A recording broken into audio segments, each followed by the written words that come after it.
Wanpynshai wat bakalan Dajing yet ngin yat bat ngin om kenran Kung kun Israel ban boy Syaduri kanan Batskhem dakin maut ngom Ya Kular Blei Ban yo shong lem bat u Onda lakut jing le Sing it's kam la jing ek Halu nong ben e Dajis knows kam yin kai Jing atati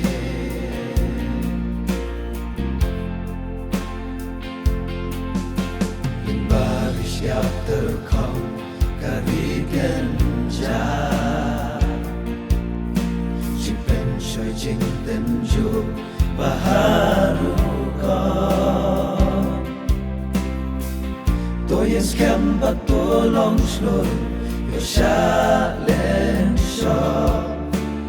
Yo handa ngin joy But yo ngin jelo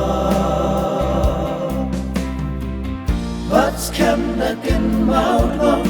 Ya Kular Blei Ban yo shong lem bat u Onda lakut jing le Sing it's kam la jing ek Halu nong ben e Dajis knows kam ngin kai Jing atati Habalenti kang yêu kadam jin ma Tu ngin kan ma utrai udon haja Dajing dua jing yaslo Sen yasmi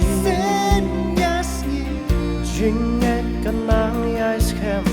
Tang bat uhi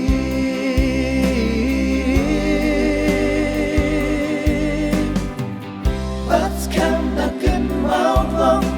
Ya Kular Blei Ban yo shong lem bat u Onda lakut jing le Sing it's kam la jing ek Halu nong ben e Dajis knows kam ngin kan Jing atati Dajis knows kam ngin kan Jing atati